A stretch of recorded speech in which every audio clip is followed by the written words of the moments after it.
Alhamdulillahirabbil alamin, wassalatu wassalamu ala asrafil anbiya'i wal mursalin wa ala alihi wa ashabihi ajma'in. Asyhadu an la ilaha illallah wahdahu la syarikalah wa asyhadu anna Muhammadan abduhu wa rasuluh.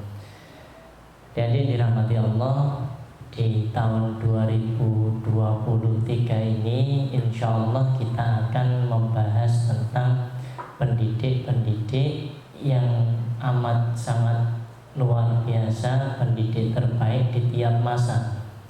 Insya Allah selama tahun 2023 ini kita akan ambil tidak semuanya, karena kalau semuanya sangat banyak sekali. 3 masa sahabat yang nanti diwakili sekitar 8. Kemudian tabi'in cukup banyak, ada berapa ya? 3 bulanan, 3 sampai 4 bulan, berarti berapa? 4 kali 3 berapa? 12 atau sekitar 12. Kemudian tabi'ut tabi'in yang masing-masing ini, di antara masa ini ada manusia-manusia yang Allah pilih dan mereka berperan dalam mendidik, dalam pendidikan. Nah, yang pertama yang akan kita bahas, tokoh yang dicintai oleh Nabi Muhammad SAW. Meskipun yang dicintai Nabi ini bukan mendidiknya, bukan pendidik, beliau sebagai seorang pendidik, tapi sebagai seorang sahabat yang beriman kepada Allah dan imannya masya Allah sangat luar biasa. Suatu ketika Rasulullah SAW ditanya, siapa orang yang paling kau cintai ya Rasulullah? Maka Rasul menjawab, Aisyah. Dari kalangan lelaki ya Rasul, beliau menjawab, bapaknya Abu Bakar.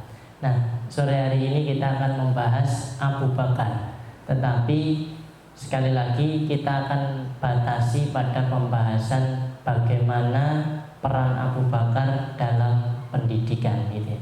Dalam khususnya ketika beliau mendidik, apa hal-hal penting yang nanti bisa kita pelajari dari beliau.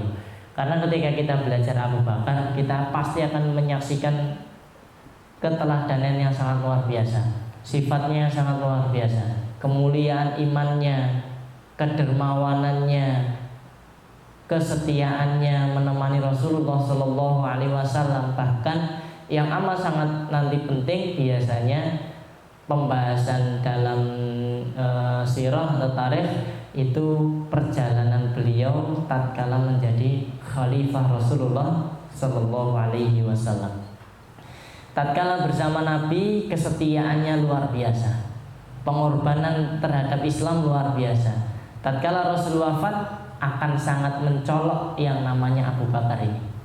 Tetapi dalam pembahasan ini kita tidak akan membahas semua itu. Tidak akan membahas sepak terjang Abu Bakar dalam ekspansi, dalam melawan atau menghilangkan orang-orang murtad, ya, memerangi orang-orang yang murtad. Tetapi sekali lagi kita batasi pada beliau seorang pendidik, tentu saja hanya sedikit bagian, karena kita harus menemukan atau harus menunjukkan dasarnya, harus menunjukkan buktinya, ini loh bagian pendidikannya gitu. Nah, untuk itu kita perlu memahami terlebih dahulu apa itu pendidik. Dalam bahasa Indonesia, pendidik ini pelakunya, betul ya? Pelakunya. Apa yang dia lakukan? Berarti pendidik ini adalah orang yang mendidik, itu sederhananya gitu. Orang yang mendidik. Prosesnya apa? Prosesnya adalah pendidikan. Ini perlu kita bahas di awal untuk membatasi agar pembahasan Abu Bakar tidak sampai, itu utama ekspansi beliau tadi yang saya sebutkan, berbagai macam peran beliau jadi khalifah itu utama, tetapi masuk nggak ke sini gitu, sehingga nanti akan kita pilih-pilih saja. Nah, namanya pendidik berarti orang yang mendidik. Prosesnya adalah pendidikan. Istilah yang masyhur disepakati dalam istilah Arab terkait dengan pendidikan ada 3. Apa yang pertama? Apa? Tarbiyah, kemudian taklim, kemudian takdim. Kalau kita perhatikan pendidikan, kan nggak jauh-jauh ini. Pendidikan, kemudian pendidik, mendidik. Ini kan hanya dari satu kata saja, yang ditambah, dikurang, ditambah, dikurang. Akar katanya didik ini. Nah, begitu pula nanti dari akar kata dalam istilah Arab itu kita akan mengetahui istilah pendidik itu. Dan kita akan mengetahui sebenarnya apa yang dilakukan oleh pendidik itu dari 3 akar kata tersebut. Yang pertama adalah kita awali dengan taklim. 3 istilah ini disepakati dalam sebuah konferensi kaum muslimin membahas tentang pendidikan Islam tahun 1977. Jadi disepakati saat itu ketika membahas apa istilah pendidikan yang pas bagi dunia Islam. Maka masing-masing tokoh mengusulkan nama, mengusulkan istilah. Nah, istilah yang saat itu disepakati ada 3: taklim, tarbiyah, dan takdim. Mana yang lebih tepat di konferensi itu disepakati 3-tiganya. Meskipun nanti ada tokoh-tokoh yang mendahulukan atau mengunggulkan, mengutamakan salah satunya. Syekh Muhammad Najib Al-Atas, beliau mengambil istilah takdim. Kemudian nanti beberapa kitab kita cek, kalau antum cek istilahnya tarbiyah. Nanti beberapa kitab istilahnya pakai taklim. Apa kitab taklim? Yang saya pakai taklim. Taklim muta'alim. Berarti istilahnya sudah dipakai. Nah, sehingga di saat itu sudah dirumuskan. Taklim al-muta'alim. Ini kan siapa? Az-Zarnuji. Lebih awal dari konferensi 1977. Artinya istilahnya sebenarnya sudah dipakai sebelumnya. Nah, oleh karena itu ketika istilah ini dipakai, kalau nanti antum mau mendalami masing-masing dari istilah, ini akan membawa konsep yang amat sangat dalam, baik taklim, takdib maupun tarbiyah. Sehingga Syekh Najib Al-Atas sampai mengambil istilah bahwa pendidikan itu ya takdib, pendidikan takdib. Nah, kita cek satu persatu. Kita cek secara singkat saja. Yang pertama adalah taklim. Akar kata taklim adalah alama. Nanti kalau kita cek di kamus berarti akar yang mau kita cek, misal Al-Munawwir, alama, nggak ada tasdidnya, alama. Biasanya ada turunan dari bentuk kata dasar itu. Dari alama, yu'allimu, itu nanti ada istilah alama yu'allimu, ada tasdidnya. Tadi nggak ada tasdidnya. Kalau alama itu mengecap atau memberi tanda, sementara alama yu'allimu itu apa artinya? Mengajar atau mendidik.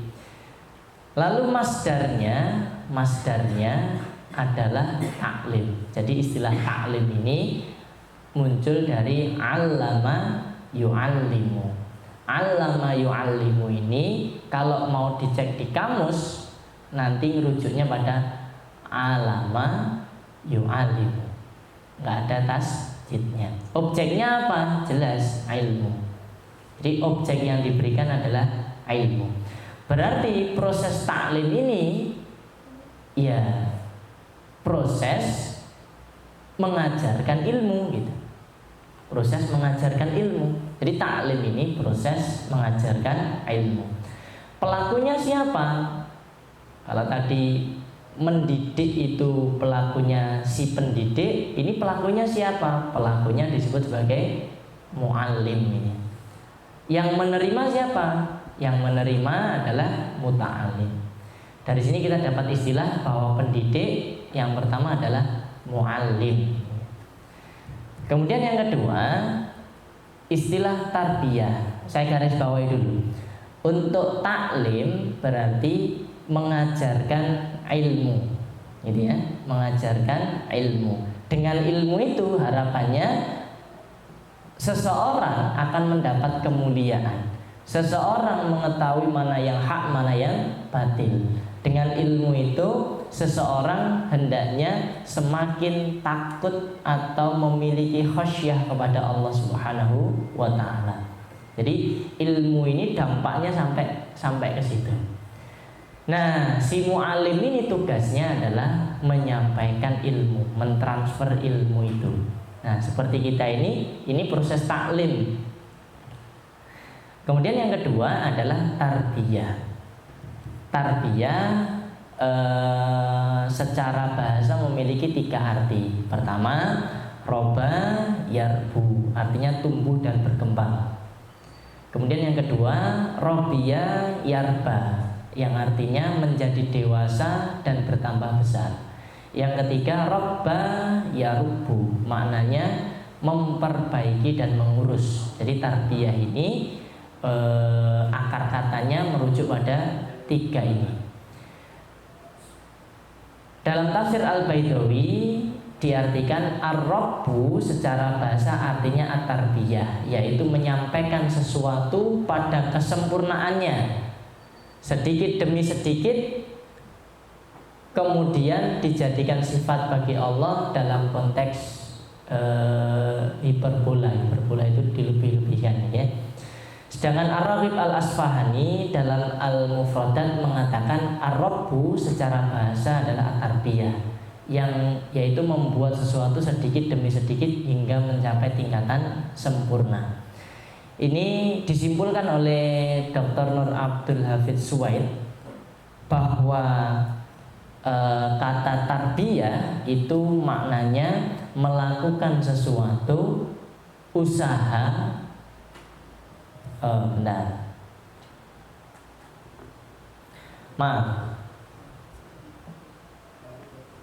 melakukan sesuatu usaha, meletakkan pada tempatnya, memperhatikan dan mengamati dengan seksama serta tidak lalai sedikit pun. Ini Dr. Nur Abdul Hafidz Suwaid. Beliau menyimpulkan kata tarbiyah itu membentuk kepribadian anak sedikit demi sedikit sampai mencapai tingkatan sempurna. Saya ulang ya, membentuk kepribadian. Jadi ada proses membentuk kepribadian.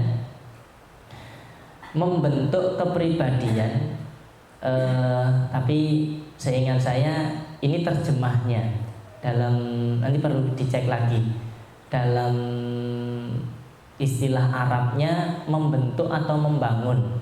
Ini karena diterjemahnya itu membentuk. Seingat saya untuk di istilah Arabnya membangun kepribadian. Bentuk kan cepat sekali. Kalau membangun itu lebih lama. Membangun kepribadian anak sedikit demi sedikit sampai mencapai tingkatan sempurna. Ada kata penting, membangun. Yang kedua, sedikit demi sedikit. Yang ketiga, sampai tingkatan sempurna. Jadi proses tarbiyah itu ada proses membangun kepribadian. Antum dari kecil, misal sedikit ilmunya, ketika punya sikap ini itu dibangun. Sesuai apa? Sesuai kepribadian Islam. Sedikit demi sedikit, hari per hari. Sekarang belum tuntas, dilanjutkan besok. Besok belum tuntas, lanjutkan besoknya lagi. Besoknya lagi belum tuntas, pekan depan. Belum tuntas, bulan depan. Belum tuntas lagi, 1 tahun yang akan datang. Belum tuntas lagi, 3 tahun yang akan datang. Sampai gitu, setiap hari bertahap. Jadi tahapannya sedikit demi sedikit. Gak mungkin digelontor sangat banyak. Gak mungkin kita gelontor sangat banyak. Sehingga prosesnya sedikit demi sedikit. Sampai kapan? Sampai tingkatan sempurna. Kapan tingkatan sempurna itu? Dr. Nur Abdul Hafidz Suwaid menjelaskan tingkatan sempurna itu tatkala seorang manusia memegangi syariat ini dengan mandiri gitu ya.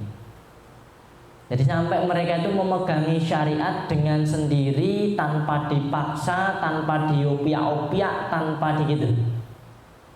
Nah ini perlu kita cek. Saya kalau pulang masih diopiak-opiak nggak sholatnya, memegangi syariat. Saya kalau pulang masih sering dielik nih berbuat yang jelek-jelek enggak gitu. Kok masih gampang sekali berbuat jelek-jelek. Terus ibu bapak orang di sekitar saya itu berkali-kali jangan itu. Berarti belum tuntas ini.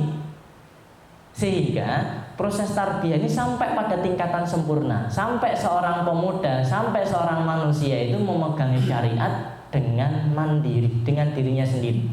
Kalaupun suatu saat dia dipindah di suatu tempat, yang tempat itu errornya luar biasa, kurang lebih dia sudah siap.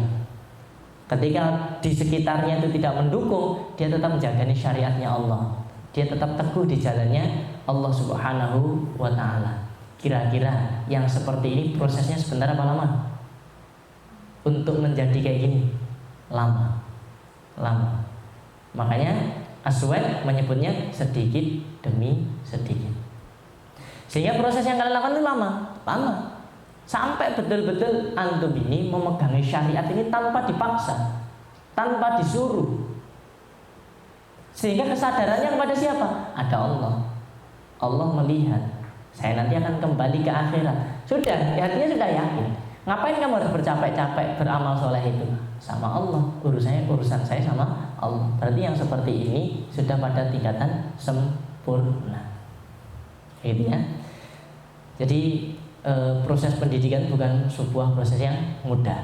Nah, di sini pelakunya yang memberikan itu adalah murabbi, disebut sebagai murabbi.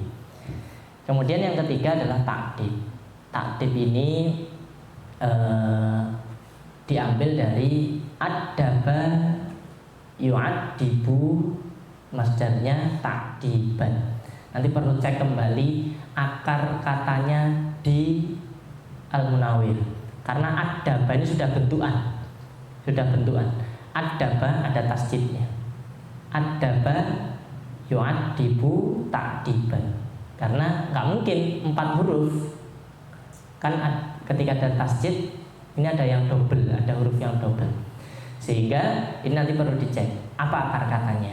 Nah, dari adaba yu'addibu takdiban itu masdarnya dari takdiban,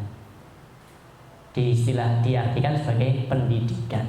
Takdiban ini pendidikan.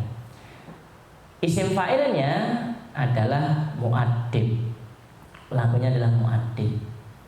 Jadi ketika guru itu bisa disebut mu'addib, bisa disebut mu'allim, bisa disebut murabbi kalau melihat 3 istilah pendidikan yang disepakati di konferensi tersebut.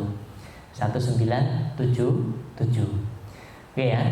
Secara sederhana ini sebenarnya nggak bisa dengan sederhana, tetapi ini kan perlu lebih detail.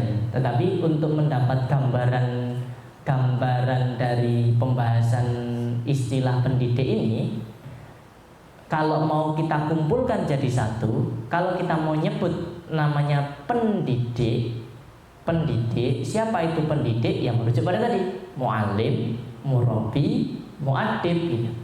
Kalau kita mau ambil dari masing-masing makna tadi,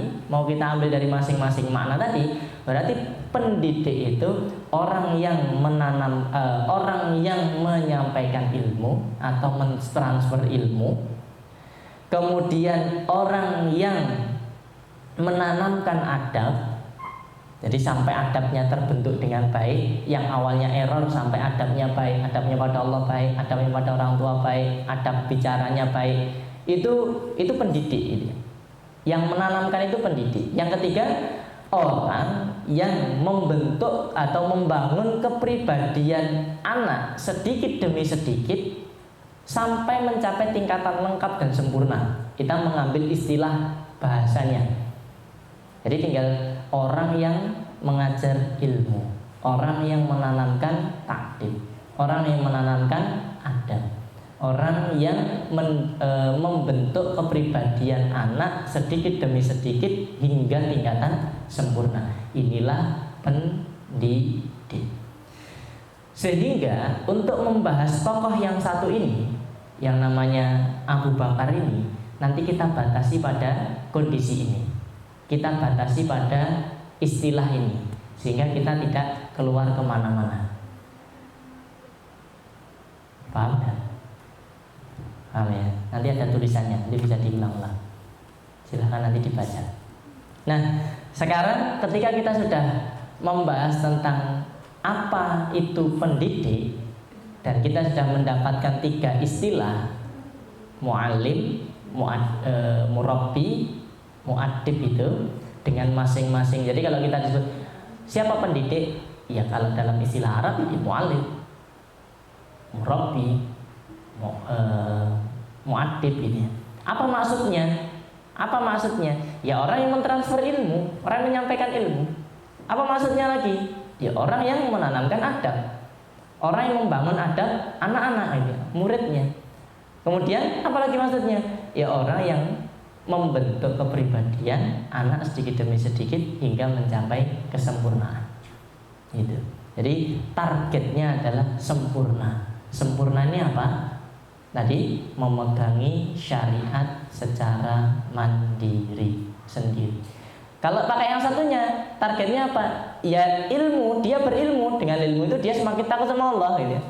Yang satunya lagi, ya sampai orang itu beradab gitu. Secara sederhana seperti itu. Nah, oleh karena itu kita mulai masuk kepada pembahasan Abu Bakar. Abu Bakar. Siapa Abu Bakar? Siapa nama aslinya Abu Bakar? Siapa? Abdullah Utsman. Abdullah bin Utsman. Siapa yang benar?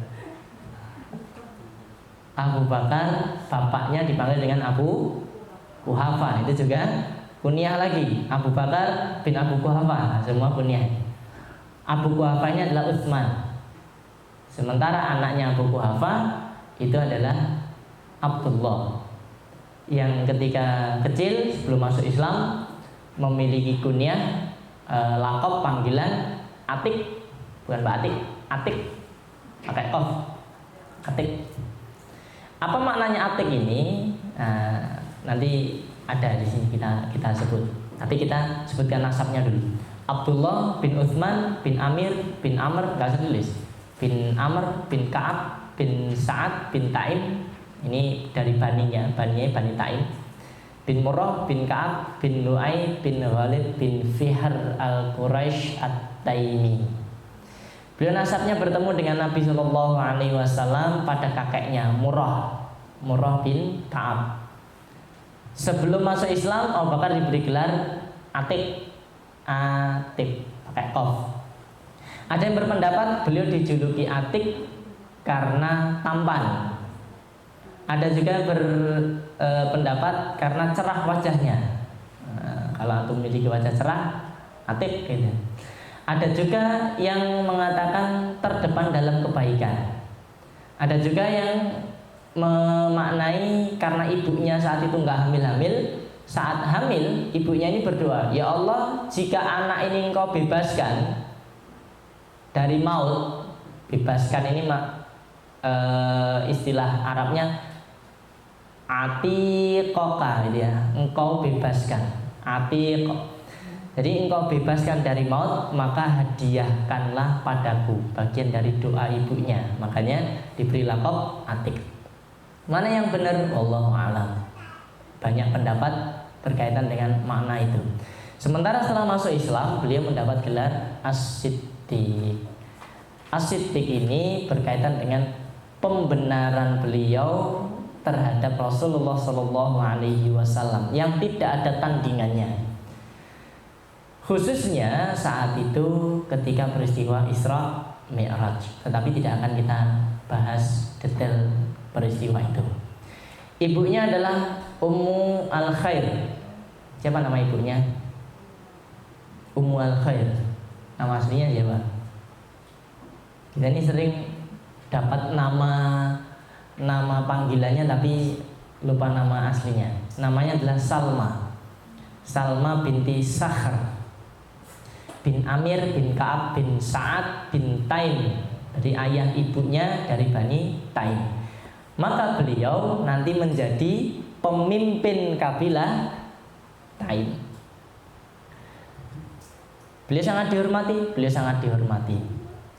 Akhlak beliau menurut Ibnu Katsir, Masya Allah, beliau terkenal dalam kebaikan, keberanian, kokoh pendirian, selalu memiliki ide-ide yang cemerlang dalam keadaan genting, murah hati, penyabar, memiliki azimah atau keinginan yang kuat, faqih, paling mengerti garis keturunan Arab. Ini penting, ini beliau amat sangat luar biasa dalam urusan ini. Dan berita-berita tentang mereka, sangat tawakal pada Allah dan yakin dengan segala janji-janjinya. Wara' apa? Hati-hati. Ulama memaknai wara' ini dengan memberikan permisalan. Engkau berjalan engkau berjalan, di depanmu ada duri yang banyak aja. Nah, kita berjalan itu hati-hati, jangan sampai keinjek gitu. Jangan sampai duri itu keinjek. Nah, ini wara'. Dan jauh dari segala syubhat. Zuhud terhadap dunia, selalu mengharapkan apa-apa yang lebih baik di sisi Allah, serta lembut dan ramah. Semoga Allah meridhoinya. Kita kasih contoh. Beliau terkenal kebaikan. Oh, luar biasa kebaikan beliau. Kebaikannya kalau kita perhatikan ketika masuk Islam, apa yang beliau lakukan yang menunjukkan beliau itu terdepan dalam kebaikan? Bebaskan budak. Banyak banget budak-budak yang dibebaskan sama Abu Bakar ini. Dan harga budak itu mahalnya luar biasa. Tetapi beliau amat sangat mudah saja bebaskan mereka, merdekakan mereka. Kokoh pendirian. Oh, kita ingat, Masya Allah, pengutusan pasukan Usamah. Ketika ini sudah perintahnya Rasul, sudah berangkat ya berangkat. Oh, bagian dari iman. Ini bagian dari teguhnya pendirian. Ini kita juga penting memiliki kayak gitu ya. Selama yang kita pegang ini kebenaran, ya udah nggak usah goyah, nggak usah geser. Kemudian murah hati, penyabar, memiliki azimah, penginan yang kuat, faqih. Beliau dikatakan orang yang paling alim di antara para sahabat. Jadi beliau orang yang paling alim di antara para sahabat. Maka ketika Rasulullah SAW sudah wafat, ditanyakan siapa orang yang berfatwa di antara kalian. Maka saat itu Anas bin Malik yang mengatakan, saya mengetahui yang berfatwa Abu Bakar dan Umar, dan tadi saya tidak mengetahui selainnya. Ini alimnya luar biasa. Beliau alim dalam urusan Quran. Begitu pula karena beliau ini sangat dekat dengan Rasul, tentu ilmunya luar biasa. Beliau ini orang yang sangat setia sejak awal sampai wafatnya Rasulullah SAW. Beda dengan Abu Hurairah. Abu Hurairah itu kira-kira hanya bisa hidup dengan Rasul 6 tahunan, nggak lama. Kemudian kalau Abu Bakar dari awal sampai akhir hidupnya Rasul, beliau bersama. Maka ini orang yang dikatakan paling alim. Dan Rasul pernah mengabarkan, andai Abu Bakar itu ada timbangan itu ya, Abu Bakar ditaruh di satu tempat, di satu timbangan, kemudian di timbangan yang satu itu umat setelahnya, jadi manusia selain Abu Bakar semua ditimbang di situ, kecuali para nabi dan rasul, maka Abu Bakar lebih berat.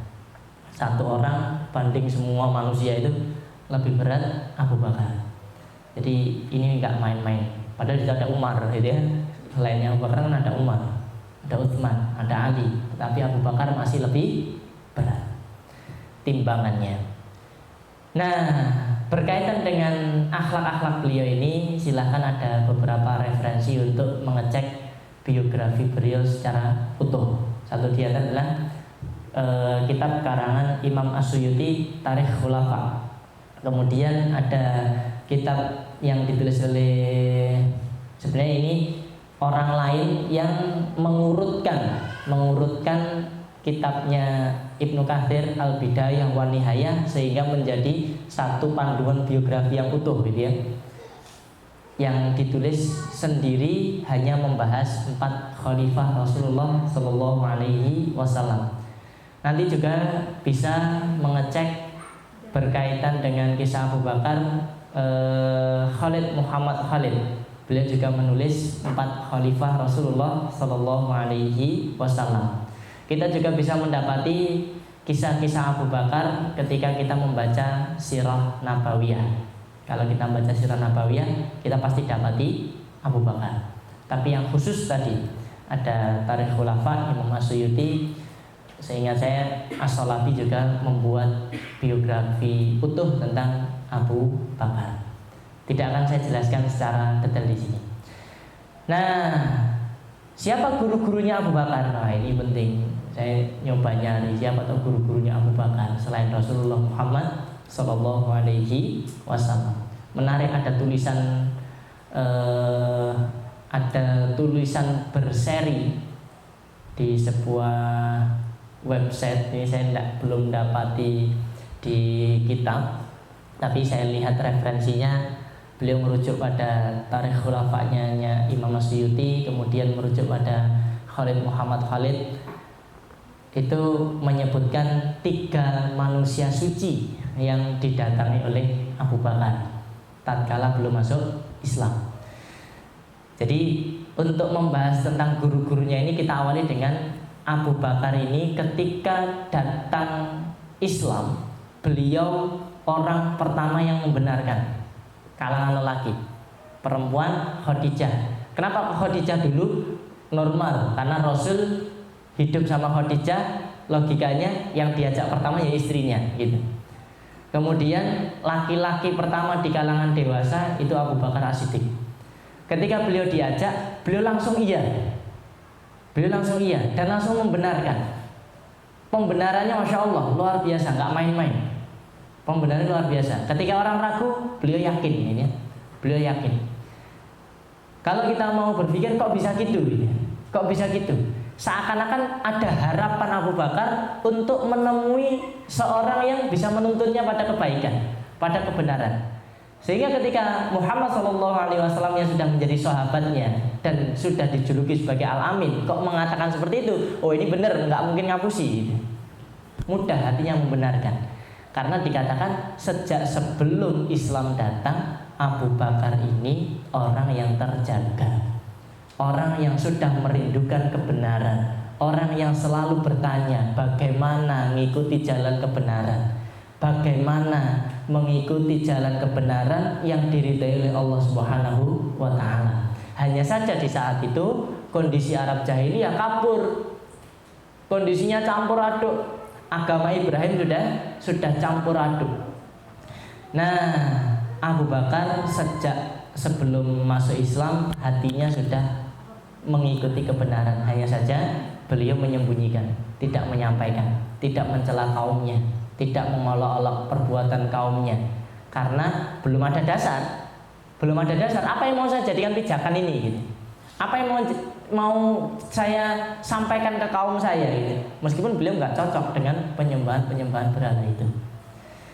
Jadi hatinya sudah risau sejak lama, sudah mempertanyakan bagaimana mengikuti kebenaran, dan akhirnya bertemulah dengan Muhammad SAW dengan membawa wahyu pertama itu. Ini yang jadi pertanyaan, siapa 3 orang itu? Siapa 3 orang itu? 3 orang ini adalah siapa? Yang pertama adalah Qus bin Sa'idah Al-Iyadi. Kemudian yang kedua Zaid bin Amr bin Nufail. Dan yang ketiga adalah Waraqah bin Naufal. 3 orang ini dikatakan sebagai laki-laki yang suci. Kenapa suci? Yang diperjuangkan kebenaran. Mereka selalu menyampaikan ikuti agama Ibrahim, ikuti agama Ibrahim. Dan yang paling dikatakan lantang suaranya adalah Zaid bin Amr bin Nufail. Ada pidato yang sangat masyhur dari Qus bin Sa'idah Al-Iyadi. saat itu di pasar Ukas, yang beliau betul-betul menyuarakan untuk mengikuti kebenaran. Nah, ketika Abu Bakar gelisah dengan kondisi kaumnya, beliau diam-diam datang ke sini, datang kepada 3 orang ini, mendengarkan pidato-pidatonya, mendengarkan ajakan-ajakannya. Tapi sekali lagi, belum jelas saat itu bagaimana bentuk kebenarannya, ya. Masih bercampur aduk antara hak sama batil, itu masih bercampur aduk. Sehingga yang beliau lakukan adalah menjauhi maksiat-maksiat, nggak ikut nyembah berhala, karena nggak mungkin Allah ridho dengan urusan yang kayak gitu. Masa kebenaran dengan cara nyembahi patung? Logikanya sudah masuk beliau. Karena 3 orang ini nggak melakukan itu. Jadi beliau tidak melakukan penyembahan terhadap berhala, beliau tidak minum khamr. Nanti berkaitan dengan beliau tidak minum khamr ini, dalam kitabnya Imam As-Suyuti juga dijelaskan bahwa ada riwayat yang disampaikan oleh Ibnu Asakir, tapi beliau tidak menjelaskan bagaimana riwayatnya, apakah baik atau enggak, ini ya, apakah mursal atau diterima atau enggak, sahih dan sebagainya, tidak ada penjelasan. Jadi sejak di masa jahiliyah beliau memang orang yang selalu berada di jalan kebenaran. Ini kan yang luar biasa ini. Berarti kalau mau kita cek tadi, ya ini sudah megangi syariat gitu ya. Tetapi saat itu memang belum ada syariat. Orang yang terjaga, orang yang terjaga. Sehingga ketika Rasulullah SAW datang mengajak beliau masuk Islam, senang sekali. Oh, ini yang saya cari dari dulu. Ini yang saya tunggu dari dulu. Dan jelas ini wahyu dari Allah, cara ibadahnya kayak gini, kita diperintahkan nyembah Allah, kan jelas. Oh, ketemu, ini yang saya cari, ini yang saya dengarkan dari 3 orang itu. Maka dalam kitabnya Zaid bin Abdul Karim Zaid, Fikih Sirah, Waraqah bin Naufal itu disebut orang yang pertama masuk Islam. Dia juga dimasukkan sebagai orang yang pertama masuk Islam. Kan kalau kita biasanya membaca hanya 4, ya Pak? Abu Bakar, Khadijah dulu, Abu Bakar, Ali sama siapa? Zaid bin Harithah. Tapi beliau nyebut Waraqah bin Naufal. Karena kalimatnya Waraqah ini menunjukkan bahwa Waraqah ini membenarkan ini. Waraqah ini membenarkan Rasul. Hanya saja Waraqah ini wafat lebih dulu. Ulama berbeda pendapat, apakah Waraqah ini sebelum wafat syahadat atau tidak. Ini yang terjadi perbedaan pendapat. Tetapi Dr. Zaid bin Abdul Karim Zaid mengambil pendapat bahwa Waraqah ini masuk Islam. Hanya saja setelah itu beliau wafat. Seperti itu. Nah, kenapa Waraqah bisa masuk Islam? Iya, sejak awal dia dikatakan manusia yang suci tadi. Dia menyuarakan kebenaran.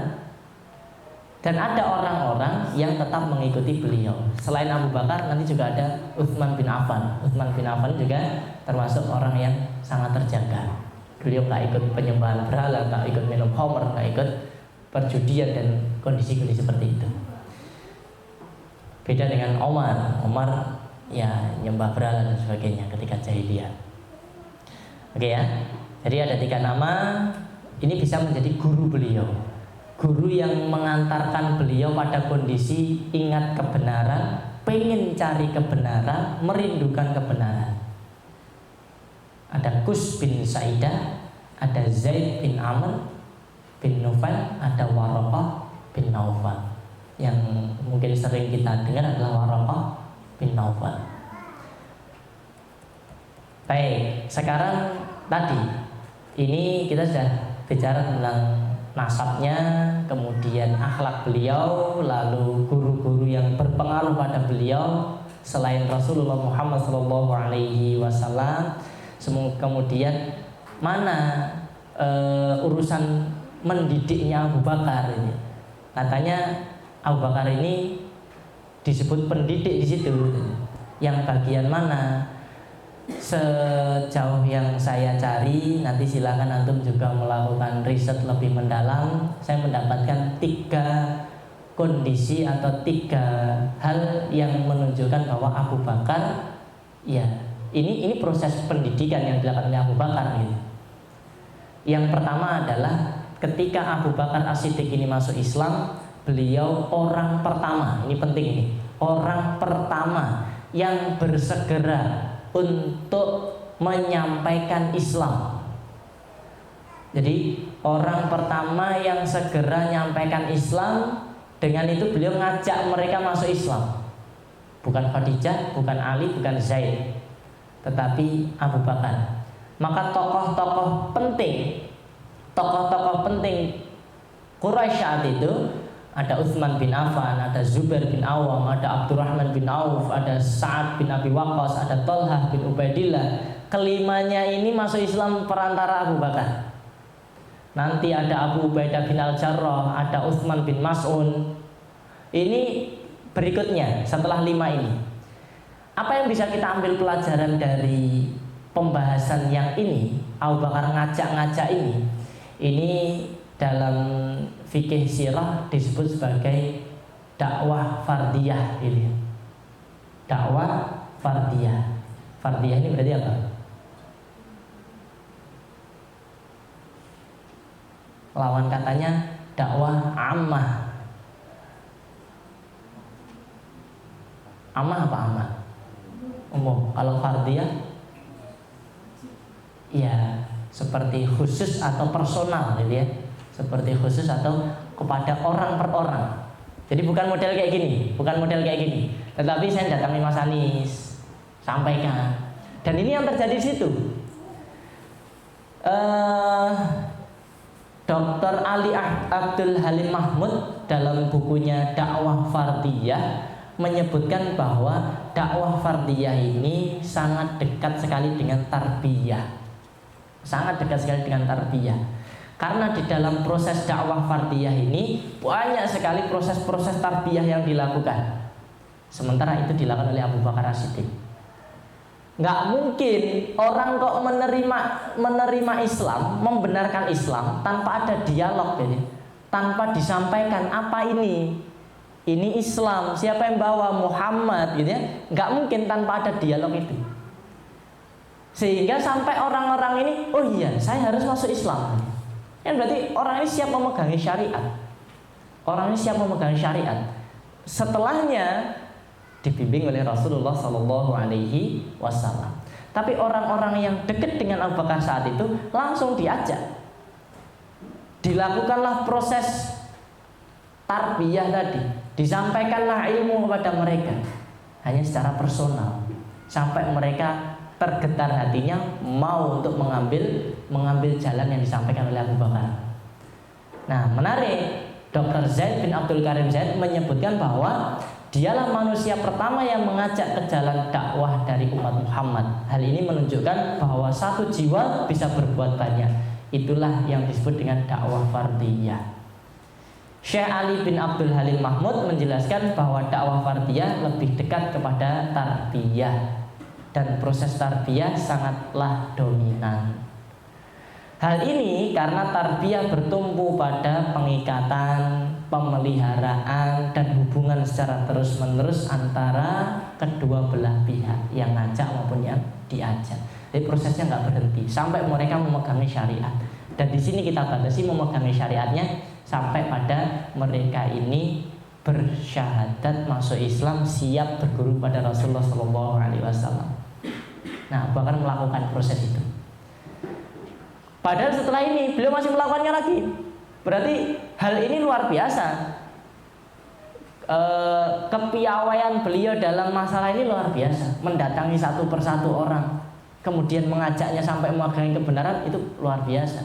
Ini para pendidik, calon pendidik, ini ilmu yang sangat penting ini. Kita ketika didik, ngobrol personal sampai meneguhkan satu hati, kemudian sampai mereka memegangi prinsip itu, Masya Allah, itu proses yang sangat luar biasa. Sementara dakwah ammah atau secara umum ya kayak gini, umum ini di masjid itu umum, untuk mengisi ceramah di masjid itu umum. Tapi ketika personal fardiyah, datangi satu demi satu, datangi ke rumahnya, kasih hadiah, ajak dia diskusi, ajak dia bertukar pikiran berkaitan dengan keyakinannya sampai nanti ya saya mau ikut. Nah sama ini bagi seorang mu'alim, bagi seorang murabbi, ini upaya yang harus dilakukan.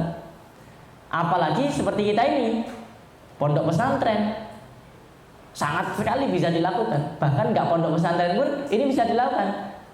Di kelas berjalan, di luar kelas dilakukan satu demi satu. Bicara dengan satu orang, disampaikanlah ilmu tauhid, disampaikanlah, disuruh untuk mengikutinya. Nah ini yang dilakukan oleh Abu Bakar. Berarti beliau luar biasa dalam urusan ini. Kemudian yang kedua, yang pertama, berarti di peristiwa ajakan-ajakan yang dilakukan oleh Abu Bakar. Kemudian yang kedua, ada yang sering bertanya, Abu Bakar pernah meriwayatkan hadis tidak? Pernah nggak? Pernah. Imam As-Suyuti mengutip pendapat dari Imam An-Nawawi bahwa Abu Bakar meriwayatkan 142 hadis. Jadi ada 142 hadis yang diriwayatkan oleh Abu Bakar atau dari Abu Bakar. Imam As-Suyuti nanti nulis di sini, nanti silahkan dicek hadis-hadis apa saja yang diriwayatkan oleh Abu Bakar di sini. Nanti silahkan dicek. Ada 104. Beliau hanya mengumpulkan 104, tapi Imam An-Nawawi menyebutkan 142. Imam As-Suyuti menulis tersendiri dalam bentuk musnad. Musnad ini penyusunan hadis yang didasarkan pada perawi. Abu Bakar berapa? Umar apa saja. Nah itu musnad.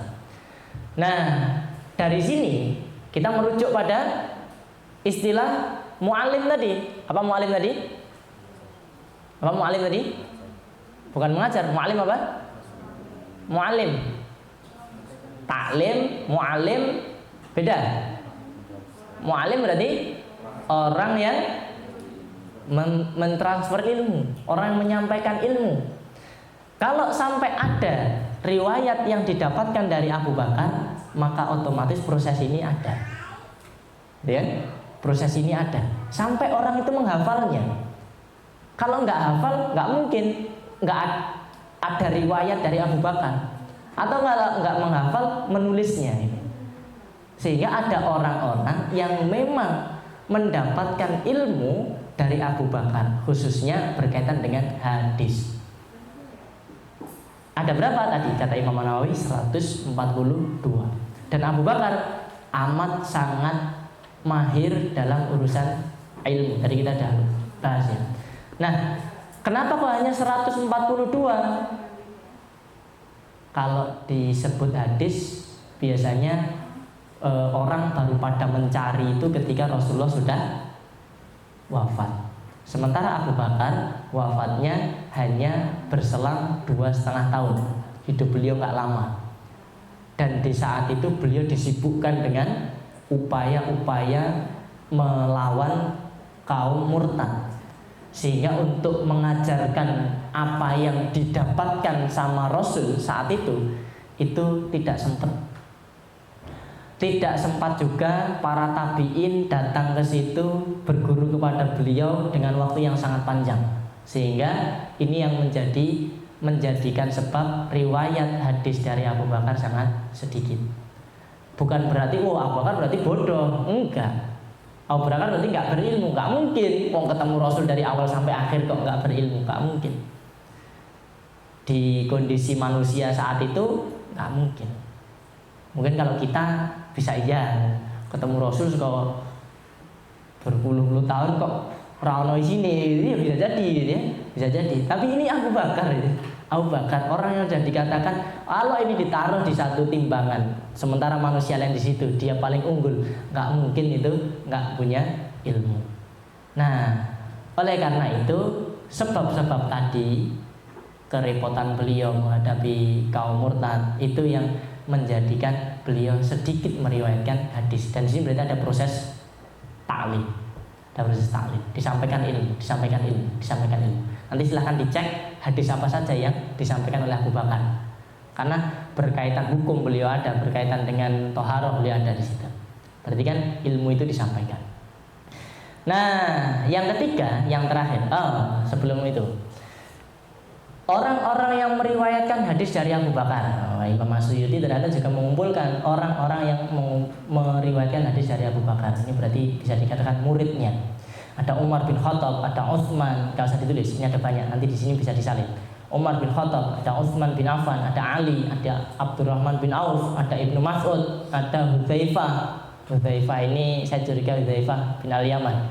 Ada Abdullah bin Umar, ada Ibnu Zubair. Ibnu Zubair yang sangat terkenal, Abdullah bin Zubair. Ada Abdullah bin Amr, ada Abdullah bin Abbas, ada Anas bin Malik, ada Zaid bin Thabit, ada Al-Bara bin Azib, ada Abu Hurairah, Uqbah bin Al-Harith, Abdurrahman bin Abu Bakar, anaknya sendiri, Zaid bin Arqam, Abdullah bin Mughaffal, Uqbah bin Amir Al-Juhani, Imran bin Husain, Abu Barzah Al-Aslami, Abu Sa'id Al-Khudri, Abu Musa Al-Ash'ari, Abu Tufail Al-Laythi, Jabir bin Abdullah, Bilal bin Rabah, dan Aisyah. Ini sahabat yang meriwayatkan hadis dari Abu Bakar. Dari tabi'in, Imam Suyuti menyebutkan hanya dua. Aslam Maula Umar yang sering membersamai Umar ketika ronda itu. Kemudian ada Basid Al-Bajili. Tapi Imam Suyuti juga menyebutkan dan masih banyak yang lain. Berarti kemungkinan masih ada yang lain sempat ketemu Abu Bakar meriwayatkan hadis dari Abu Bakar. Dari sini proses taklim itu ada. Yang terakhir sebelum ditutup, yang ketiga adalah Abu Bakar ini ahlul Quran, orang yang ahli Quran. Nanti dalam buku-buku ulumul Quran, nama beliau akan disebut sebagai orang yang hafal Quran, sebagai orang yang amat sangat menguasai Quran, orang yang mengumpulkan Quran. Ada dua buku ulumul Quran yang saya baca, itu nyebut nama beliau. Salah satunya karya Profesor Hinari Ilyas. Kemudian yang kedua Syekh Hasbi Asidki, semuanya orang Indonesia. Beliau menyebutkan orang yang alim dalam bidang Quran, salah satunya adalah Abu Bakar. Jadi kalau kita ingat Zaid bin Thabit, jangan lupakan Abu Bakar, karena ini khalifah yang orang yang disebut pertama. 4 khalifah ini semuanya alim Quran. Nah, apa kaitannya dengan proses pendidikan itu? Ada tafsir ayat yang diberikan oleh Abu Bakar As-Siddiq. Ketika ada orang yang tanya tentang ayat, Abu Bakar menjawabnya. Beliau menjelaskannya. Dari sini ada proses taklim di situ. Ketika ada yang salah memaknai ayat, beliau menjelaskannya. Nanti silahkan dibaca lebih detail di sini, karena ini waktunya udah habis. Ada yang tanya, beliau menjawab. Ada yang dilempari pertanyaan oleh Abu Bakar, lalu nggak bisa jawab, sama beliau dibenarkan bagaimana yang sebenarnya. Gitu. Nah, dari sini artinya Abu Bakar adalah orang yang alim. Dengan kealimannya beliau mengajarkannya meskipun kondisinya tidak seperti yang lain. Sangat singkat, sangat terbatas. Beda dengan Abdullah bin Abbas yang kita lihat dalam riwayat, orang berdatangan kepada Abdullah bin Abbas. Kan udah jelas itu, beliau mu'alim kayak gitu. Tapi untuk mengecek Abu Bakar, yang sering muncul adalah ekspansinya, kepemimpinannya, pengumpulan Qur'annya. Jarang kita mendapati riwayat berkaitan dengan bagaimana Abu Bakar mengajarkan ilmu, bagaimana Abu Bakar mendidik. Ini sangat jarang. Tapi dari kaidah umum ini kita meyakini bahwa nggak mungkin proses nafsirkan Quran lalu menyampaikannya itu nggak ada kaitannya dengan proses tarbiyah maupun taklim maupun ta'dim. Sehingga ketika ada yang bertanya, nah ini sudah terjadi proses taklim ini. Ilmu disampaikan kepada yang bertanya. Dan tadi disebutkan oleh Imam Suyuti, murid-murid beliau yang meriwayatkan hadis dari beliau. Masih ada lagi asar-asar yang tidak semua saya masukkan sini, tidak saya kutip, tetapi ada asar. Asar ini perkataannya Abu Bakar. Ketika sampai dikenang dan dijadikan hukum, nah ini menjadi hal yang sangat penting. Apakah saat itu beliau melakukan proses taklim atau tidak? Nah ini yang perlu kita dalami lagi. Khususnya asar tadi ya, yang berkaitan dengan asar. Wallahu a'lam bishawab. Bisa dipahami? Bisa ya? Nah, maka dari sini bisa kita simpulkan bahwa di luar kehebatan Abu Bakar yang selama ini kita kenal, dari beberapa riwayat yang kita dapati, beliau juga melakukan proses taklim itu.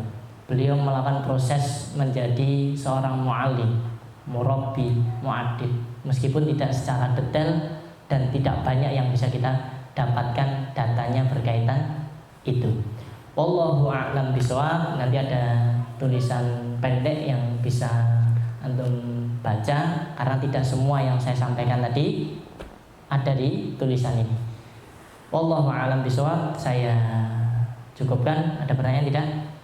Ini sudah menjelang maghrib, kita tutup majelis pada sore hari ini dengan doa kafaratul majelis.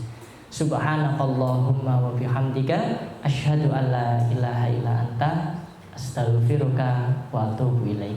Assalamualaikum warahmatullahi wabarakatuh.